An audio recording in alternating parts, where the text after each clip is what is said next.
এর মধ্যে একটা হচ্ছে ঈমান আর একটা হচ্ছে তাকওয়া। ঈমান এবং তাকওয়া লাগবে কি লাগবে না? আরো জোরে বলেন, লাগবে কি লাগবে না?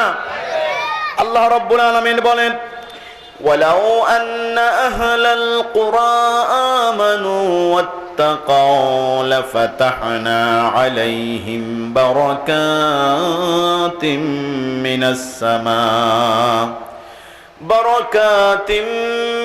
সামাই ওয়াল আরদ ولكن كذبوا فأخذناهم بما كانوا يكسبون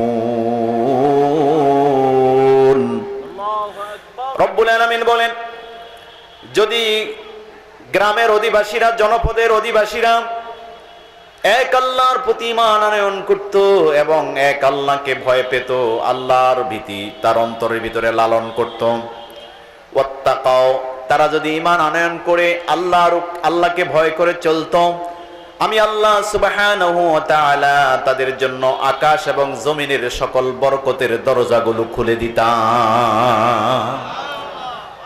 জনপদের অধিবাসীরা, দেশের মানুষেরা, মহল্লার লোকেরা যদি তারা আল্লাহর প্রতি ঈমান আনয়ন করত আর আল্লাহকে ভয় করত, আমি আল্লাহ সুবহানাহু ওয়া তাআলা তাদের জন্য আকাশ এবং জমিনের সমস্ত বরকতের দরজাগুলোকে আমি উন্মোচিত করে দিতাম। কিন্তু আফসোস তারা আমার প্রতি অস্বীকার জ্ঞাপন করেছে, আমাকে অস্বীকার করেছে, কুফরি করেছে আমার সাথে, যার কারণে আমি আল্লাহ রাব্বুল আলামিন তাদেরকে পাকড়াও করেছি তাদের কৃতকর্মের কারণে, তাদের অপরাধের কারণে, আমাকে অস্বীকার করার কারণে, আমার সাথে কুফরি করার কারণে আমি আল্লাহ রাব্বুল আলামিন তাদেরকে পাকড়াও করলাম, তাদেরকে শাস্তিতে নিমজ্জিত করলাম। মাঝে মধ্যে আমাদের উপর শাস্তি আসে কি আসে না? আযাব ও গজব আসে না? না আসে না? কথা বলেন। গত কয়েকদিন আগেও আমাদের মাঝে একটা প্রলয়ঙ্কারী ঘূর্ণিঝড় গেছে না? জাওয়াদ। এই জাওয়াদের তাণ্ডবে অসংখ্য ক্ষেতের ফসল লক্ষ লক্ষ টন নষ্ট হয়ে গেছে। একেবারে আমরা যেগুলোকে ঘরে তুলবো, কৃষক কিষানীরা যেগুলোকে ঘরে তুলবে যে ফসলগুলো, সেগুলো নষ্ট হয়ে গেছে, যায় নাই? কথা বলে না? অনেক ক্ষতিগ্রস্ত হয়েছে। কৃষিবিদগণ বলেছেন এই ক্ষতি পুষিয়ে উঠাবার জন্য অনেক কৃষককে বছরের পর বছর সময় নষ্ট করতে হবে, সময় ব্যয় করতে হবে, ঠিক কিনা? এই রিজিক আল্লাহ দিয়েছেন যেগুলো ঘরে তুলবে, কিন্তু সেগুলো আমাদের সামন থেকে চলে গেল। কিছুদিন আগে আমরা এক শুক্রবার, জুমার দিন, জুমাবার ফজরের সময় লোকেরা অনেকেই ঘুমে, তখন সেই সময় একটা ঝাঁকুনি আমরা দেখেছি, ঘূর্ণি, সেটাকে বলা হয় কি? ভূমিকম্প, ঠিক না? ভূমিকম্পের ঝাঁকুনিতে নড়ে গেছে অনেক জায়গা। তাইলে এই যে মাঝে মধ্যে আমরা কিছু আযাব এবং গজব দেখতে পাই, আমাদের নেয়ামত আমাদের থেকে উঠে চলে যায়, এর একমাত্র কারণ হচ্ছে আমাদের আল্লাহর সাথে নাফরমানি বেড়ে গেছে। কথা বলেন ঠিক কিনা? রব্বুল আলামিনকে আমরা বাদ দিয়ে মানব রচিত আইন, মানব রচিত বিধানকে কায়েম করার জন্য আমরা হন্য হয়ে ঘুরতেছি, পেরেশান হয়ে গিয়েছি। সেই মালিকের আইন, সেই মালিকের বিধান থেকে আমরা দূরে সরে গিয়েছি, ঠিক নয় কি মুসলমান? প্রিয় ভাইরা আমার, এজন্য সফলতার জন্য আপনাকে পরিপূর্ণ ঈমান আনয়ন করতে হবে। কার উপর? এক আল্লাহর প্রতি, পরকালের প্রতি, রাসূল সাল্লাল্লাহু আলাইহি ওয়াসাল্লামের প্রতি, কোরআনের প্রতি।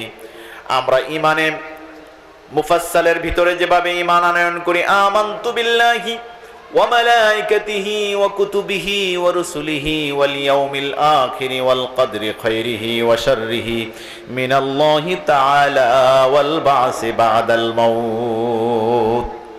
এখানে মোট 7টা বস্তু আছে, 7টা বিষয়ের প্রতি আমরা ঈমান আনয়ন করি, এগুলাকে বলা হয় আরকানুল ঈমান।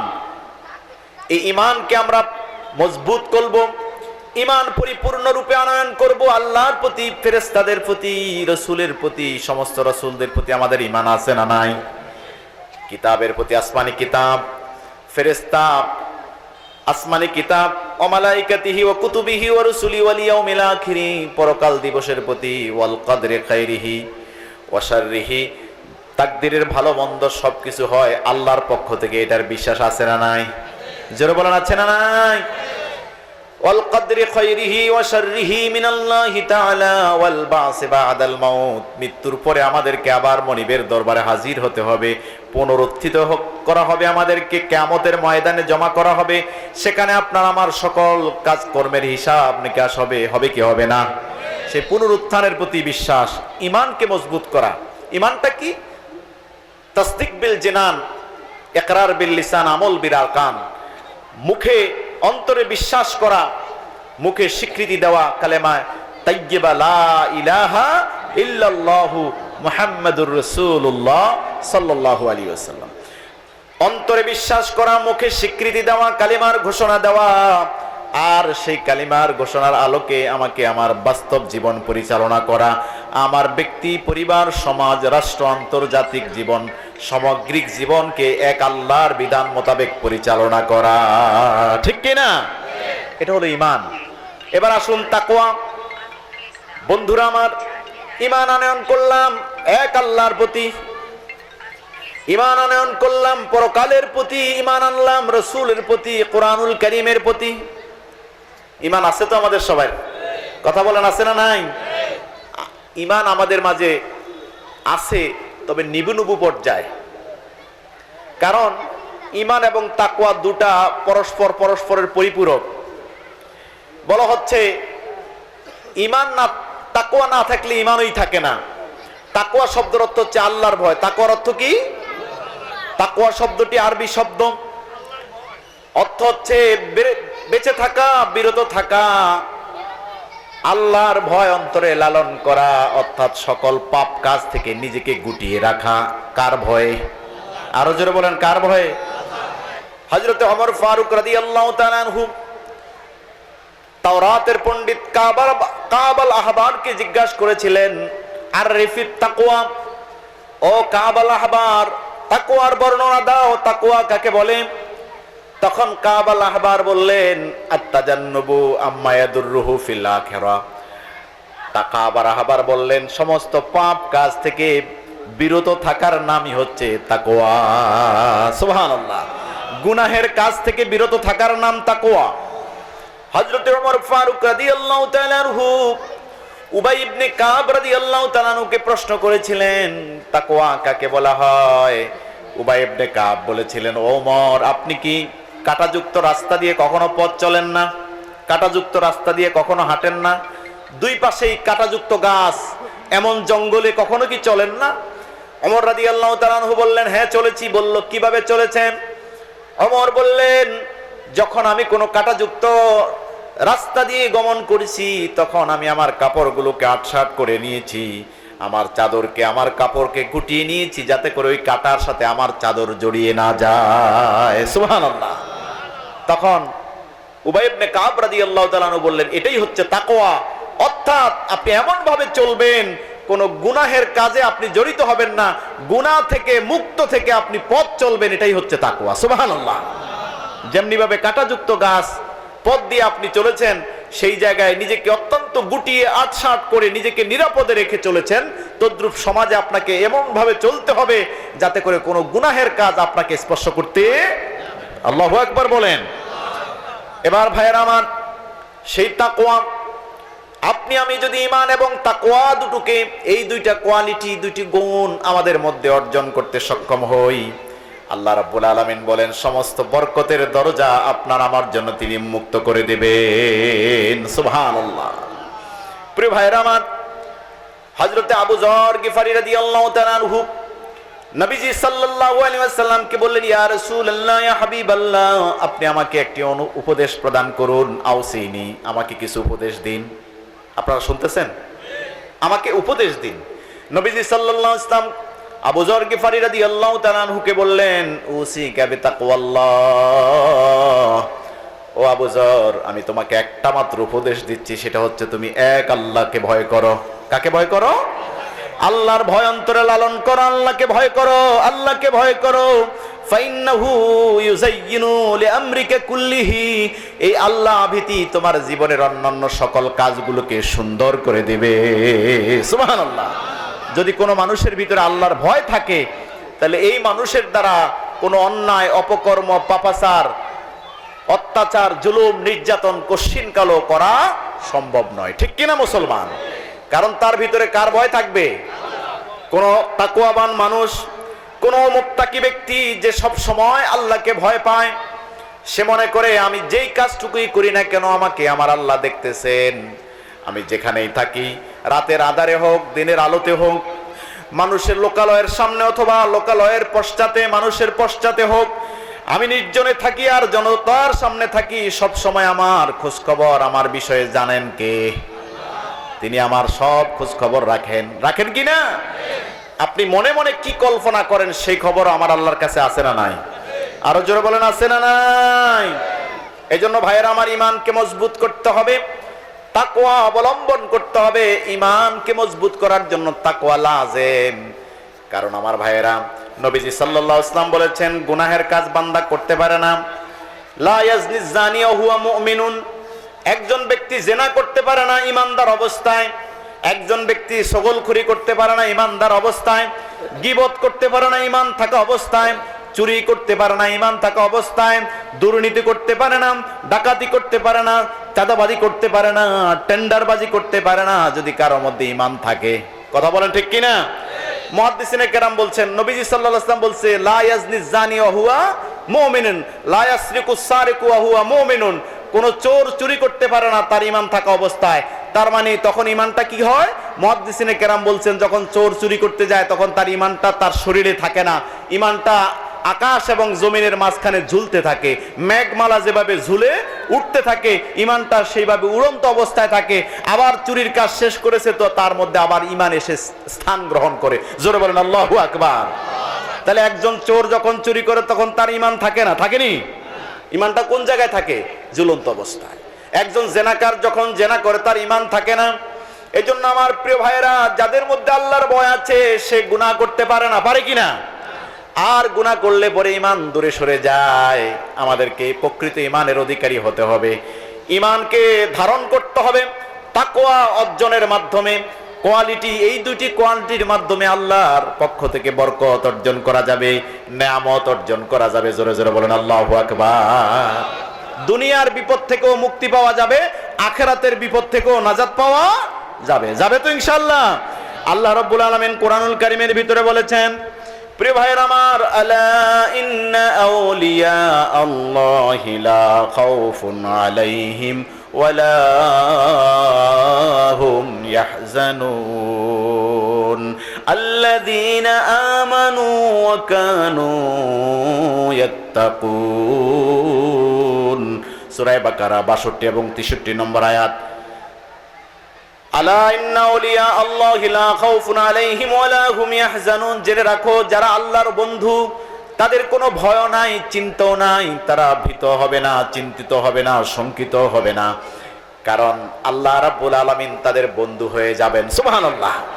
আল্লাহর ওলি যারা, তাদের বন্ধুকে। আর আল্লাহর ওলি হতে হওয়ার জন্য দুইটা কোয়ালিটির কথা বলা হয়েছে। কয়টা কোয়ালিটি? এক নম্বর হচ্ছে আল্লাযীনা আমানু, যারা ঈমান আনয়ন করে। কি করে? আরো জোরে বলেন, কি করে? আল্লাযীনা আমানু ওয়া কানু ইয়াত্তাকুন, যারা ঈমান আনয়ন করে এবং এক আল্লাহকে ভয় করে, এরাই হচ্ছে আল্লাহর ওলি, আল্লাহর বন্ধু। সুবহানাল্লাহ। আর আল্লাহর বন্ধু যারা হয়ে যাবে, মাল্লাহুল মাওলা ফালাহুল কুল, যারা আল্লাহর ওলি হয়ে যাবে, আল্লাহর বন্ধু হয়ে যাবে, যাদের জন্য আল্লাহ রাজি হয়ে যাবে, তাদের জন্য সবকিছু উন্মুক্ত হয়ে যাবে। সুবহানাল্লাহ। প্রিয় ভাই সব, আল্লাহ রাব্বুল আলামিন কুরআনুল কারীমের অন্য জায়গায় বলেন, ওয়ামাই ইয়াত্তাকিল্লাহা ইয়াজআল লাহু মাখরাজাও ওয়া ইয়ারযুকুহু মিন হাইসু লা ইয়াহতাসিব। যারা আল্লাহকে ভয় করবে, ইয়াজআল লাহু মাখরাজান, আল্লাহ তাদের জন্য মুক্তির পথ খুলে দিবেন, শান্তির দরজা উন্মুক্ত করে দিবেন, বন্দী দশা থেকে মুক্তির পথ আল্লাহ তাআলা সুগম করে দিবেন। শুধু তাই নয়, ওয়ারযুকুহু মিন হাইসু লা ইয়াহতাসিব, এমন জায়গা থেকে তাদের জন্য আল্লাহ রিজিকের ব্যবস্থা করে দেবেন যেই রিজিকের কল্পনাও সে কখনো করেনি। সুবহানাল্লাহ। এমন এমন সময়, এমন জায়গা থেকে রিজিক চলে আসে যেটা আমরা আপনারা কল্পনাও করি না। হয় কি হয় না?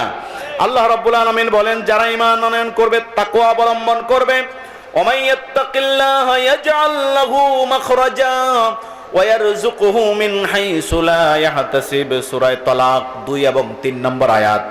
যারা তাকওয়া অবলম্বন করবে, ভয় করবে কাকে? আল্লাহ বলেন, এদের জন্য আমি মুক্তির পথ খুলে দেই, নাজাতের দরজা উন্মুক্ত করে দেই, বন্দিত্ব থেকে তাদেরকে মুক্তির ব্যবস্থা করে দেই। শুধু তাই নয়, এমন এমন স্থান থেকে আমি রিস্কের ব্যবস্থা করে দেই যা সে কখনো কল্পনাও করবে না। প্রিয় ভাই সব, আল্লাহর নবীর সাহাবী হযরতে আউফ ইবনে মালিক আল-আশজাঈ রাদিয়াল্লাহু তাআলা আনহু, তিনি এবং তার স্ত্রী প্রিয় নবীর দরবারে একদিন হাজির হলেন। আল্লাহর নবীর কাছে এসে কান্না শুরু করে দিলেন। নবীজি বললেন, ও আউফ ইবনে মালিক আল-আশজাঈ, কেন কাঁদছো? কি হয়েছে তোমার? আউফ ইবনে মালিক আল-আশজাঈ অঝরে কান্না শুরু করলেন নবীজির কাছে এসে। তার স্ত্রীও কান্না করতেছে। নবীজি জিজ্ঞাসা করলেন, কি হয়েছে তোমার? ওই লোকটি বললেন, তিনি বললেন, ইয়া রাসূলুল্লাহ, ইয়া হাবিবাল্লাহ, আমাদের পরিবারের মধ্যে উপার্জন করার মতো একজন মাত্র সন্তান আমার কলিজার টুকরা সন্তান আমাদের মুখে খাবার তুলে দেয়, আমাদের ঔষধের ব্যবস্থাপনা করে, আমাদের সেবা যত্নের দায়িত্ব সে পালন করে।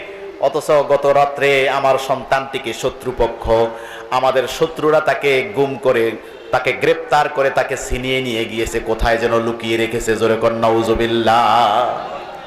আছে না নাই? জোরে বলেন, আছে না নাই?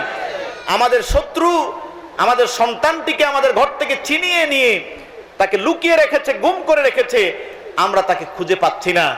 ইয়া রাসূলুল্লাহ, ইয়া হাবিবাল্লাহ, আমার স্ত্রী কান্না করতে করতে পেরেশান হয়ে গিয়েছে, কাতর হয়ে গেছে। আমরা এখন কোথায় যাব, কি করব? কে আমাদের মুখে খাবার তুলে দেবে? কে আমাদের সেবা যত্ন করবে? কে আমাদের ঔষধপত্রের ব্যবস্থা করবে? ইয়া রাসূলুল্লাহ। আউফ ইবনে মালিক রাদিয়াল্লাহু তাআলা আনহুর কান্না দেখে নবীজি বললেন, ও তুমি এবং তোমার স্ত্রীর জন্য আমার নসিহত হচ্ছে, তোমরা ধৈর্য ধরো এবং এক আল্লাহকে ভয় করো। কাকে ভয় করবে? এক আল্লাহকে ভয় করো এবং ধৈর্য ধারণ করো। এই দোয়াটি বেশি বেশি পড়তে থাকো। লা হাওলা ওয়ালা কুওয়াতা ইল্লা বিল্লাহিল আলিয়্যিল আযীম। জোরে পড়েন, লা হাওলা ওয়ালা কুওয়াতা ইল্লা বিল্লাহিল আলিয়্যিল আযীম। বেশি বেশি এই দোয়াটি পড়ো, আল্লাহকে ভয় করো, ধৈর্য ধারণ করো। আল্লাহ রাব্বুল আলামিন নিশ্চয়ই যে কোনো ফয়সালা তোমার জন্য করে দেবেন। সুবহানাল্লাহ। ওরা হায়রান পেরেশান বন্ধ করে দিয়ে নবীজির নসিহত গ্রহণ করলেন। আউফ ইবনে মালিক এবং তার স্ত্রী বাড়িতে চলে গেলেন, আল্লাহর উপর তাওয়াক্কুল করে, আল্লাহকে ভয় করে সবর করলেন। অল্প কিছুদিনের ব্যবধানে কয়েকদিন পর তার সন্তান, যেখানে ওই শত্রুপক্ষ তাকে বন্দী করে নিয়ে গিয়েছিল, বিপুর ঘুমে রাতের বেলায় শত্রুরা তাকে জেলখানা আবদ্ধ করে রেখে ঘুমাচ্ছে। শত্রুরা, তাদের দুশমনগুলো সব ঘুমের মধ্যে বিভোর। এই অবস্থায় ওই যুবক, ওই ছেলেটি সেই বন্দী দশা থেকে মুক্ত হয়ে গেল, নিজে বের হয়ে বাড়ির দিকে রওনা করলো। আপনারা আমার সাথে আছেন তো? ছেলেটি যখন বাড়ির দিকে রওনা করলো, ওই অত্যাচারী শত্রুপক্ষ তারা আশেপাশের অনেক মানুষের সম্পদ লুণ্ঠন করে এনেছিল। অনেক অনেক বকরি, ছাগল, হাজার হাজার বকরি তারা মানুষের লুণ্ঠন করে এগুলা কিনে রেখে দিয়েছিল। ওই যুবক যখন বন্দিত্ব থেকে মুক্ত হয়ে বাড়ির দিকে রওনা করলো, এই হাজার হাজার বকরির পাল ওই যুবকের পিছনে পিছনে তার সাথে হাঁটতে আরম্ভ করলো। পুরো ভাইয়ের আমার, তাফসীরে কুরতুবী 18 নং খণ্ডের 160 নং পৃষ্ঠায় হাদিসটি বর্ণিত। ওই যুবক বাড়িতে এসে হাজির হয়ে গেলেন। যে বাবা মা তার জন্য পেরেশান, আউফ ইবনে মালিক আল-আশজাঈ এবং তার স্ত্রী, তারা কান্না বন্ধ করে তাওয়াক্কুল করলেন কার উপর? আল্লাহর উপর ভরসা করলেন। ভয় করে আল্লাহকে ভয় লালন করে আল্লাহর উপর তাওয়াক্কুল করে দোয়া পড়ে তারা অবস্থান করতে লাগলেন। আর একদিন রাত্রিবেলায় সন্তান তাদের বাড়িতে এসে হাজির। শুধু সন্তান বাড়িতে আসেনি, সন্তানের সাথে সাথে প্রায় 4500 বকরি এসে হাজির হয়েছে। সুবহানাল্লাহ। বাবা মা তাদের সন্তানকে দেখে আনন্দিত হয়ে গেলেন, তবে আশ্চর্যিত হলেন যে, বাবা তুমি তো আসছো ভালো কথা, কিন্তু এত বকরি, এত ছাগল, এত বকরি তুমি কই থেকে এনেছো? এগুলা কই থেকে এসেছে? যুবক বলল, মা, সমস্ত বিবরণ দিল। মা, ও আমার পিতা, আমি এগুলা লুণ্ঠন করি নাই, কারো মাল গসব করুন, লুণ্ঠন করে ছিনিয়ে আমি বাড়িতে নিয়ে আসিনি, সন্ত্রাসী করিনি, বরং শত্রুরা আমাকে বেঁধে রেখেছিল, ওরা আমাকে আবদ্ধ করে, ওরা যখন ঘুমের ভিতরে আবদ্ধ বিভোর, আমি তাদেরকে ফাঁকি দিয়ে যখন মুক্ত হয়ে চলে আসলাম, তারা মানুষের যে বকরিগুলা লুণ্ঠন করে নিয়ে এসেছে, এই বকরিগুলো আমার পিছনে পিছনে আসতে আরম্ভ করলো। তারা ঘটনা শুনে নবীজি সাল্লাল্লাহু আলাইহি ওয়াসাল্লামের দরবারে চলে গেলেন। ইয়া রাসূলুল্লাহ, আমাদের সন্তানকে আমাদের আল্লাহ ফিরিয়ে দিয়েছেন, তবে আমাদের সন্তান আসার সময় তার সাথে এতগুলো বকরির পালও আমাদের বাড়িতে এসে হাজির হয়েছে। নবীজি সাল্লাল্লাহু আলাইহি ওয়াসাল্লাম বিবরণ শুনে বললেন, ও কাব ইবনে আউফ ইবনে মালিক আল-আশজাঈ রাদিয়াল্লাহু তাআলা আনহু, তোমরা যে আল্লাহর প্রতি তাওয়াক্কুল করেছো, ভরসা করেছো আল্লাহর উপর, ধৈর্য ধারণ করেছো, এজন্য আল্লাহ রাব্বুল আলামিন তোমার সন্তানকে মুক্তির ব্যবস্থা করে দিয়েছেন। শুধু মুক্তি করেই ক্ষান্ত নন, আল্লাহ রাব্বুল আলামিন এই বকরিগুলোকে তোমাদের জন্য গনিমত হিসাবে, নিয়ামত হিসাবে, বরকত হিসাবে দান করে দিয়েছেন। সুবহানাল্লাহ। আল্লাহ রাব্বুল আলামিন বলেন, তাই এই ঘটনাকে কেন্দ্র করে মহান আল্লাহ এই আয়াতটি নাজিল করে দিয়ে বলেন, ওমাইয়াত্তাকিল্লাহা ইয়াজআল লাহু মাখরাজাও ওয়া ইয়ারযুকুহু মিন হাইসু লা ইয়াহতাসিব। যারা এক আল্লাহকে ভয় করবে, এদের মুক্তির ফয়সালা করে দিবেন কে? আরো জোরে বলেন কে? যারা আল্লাহর ভয় লালন করবে, এদের মুক্তির ব্যবস্থা তিনি করে দিবেন। শুধু তাই নয়, এমন এমন জায়গা থেকে তাদের রিস্কের ব্যবস্থা করে দিবেন যা সে কখনো কল্পনাও করে নাই। এই বকরিগুলা যে আসবে, আউফ ইবনে মালিক এবং তার সন্তান, তার স্ত্রী, এরা কি কখনো কল্পনা করেছিলেন? কথা বলেন, কল্পনা করেছিলেন? কল্পনাও করেননি। প্রিয় ভাই সব, এই জন্য আমাদেরকে ঈমান মজবুত করতে হবে, তাওয়াক্কুল করতে হবে কার উপরে? আর ভয় লালন করতে হবে কার? আমি দুনিয়ার কোনো মানুষকে ভয় করি না, দুনিয়ার কোনো রক্ত চক্ষুকে ইমানদার ভয় করে না, দুনিয়ার কোনো কাফির মুশরিককে ইমানদার ভয় করে না। ভয় করে একমাত্র কাকে? মুমিনের ভয় একমাত্র থাকবে কার? আল্লাহ। প্রিয় ভাইয়েরা আমার, আজকের দিনের মানুষের অবস্থা, আমাদের মাঝ থেকে এই দুইটা কোয়ালিটি এমন ভাবে বিদায় নিচ্ছে, ঈমান দুর্বল হয়ে গিয়েছে, তাকওয়া বিলীন হয়ে গেছে আমাদের আমল থেকে। ঠিক কিনা মুসলমান? আল্লাহর ভয় যদি আমাদের সমাজে থাকতো, তাহলে ইসলামের বিরুদ্ধাচারণ কি করা যেত? কথা বলেন, করা যেত? কোরআনের বিরুদ্ধে বক্তব্য আমাদের জবান দিয়ে আসতো, বিসমিল্লাহর বিরুদ্ধে বক্তব্য আমাদের জবান দিয়ে আসতো। প্রিয় ভাই সব, আমাদের সমাজ থেকে কি রাজা, কি প্রজা, কি সাধারণ মানুষ, কি নেতৃস্থানীয় ব্যক্তিবর্গ, কারো মধ্যেই আমি মনে করি যে পরিপূর্ণ ঈমানের লেশমাত্র আমাদের নেই। আমরা এমন অবস্থায় পৌঁছে গিয়েছি, আমাদের কাজ কারবার, আমাদের চালচলন, আমাদের ব্যবসা বাণিজ্য, আমাদের লেনদেন, আমাদের অফিস আদালত, আমাদের কোর্ট কাছারি, কোথাও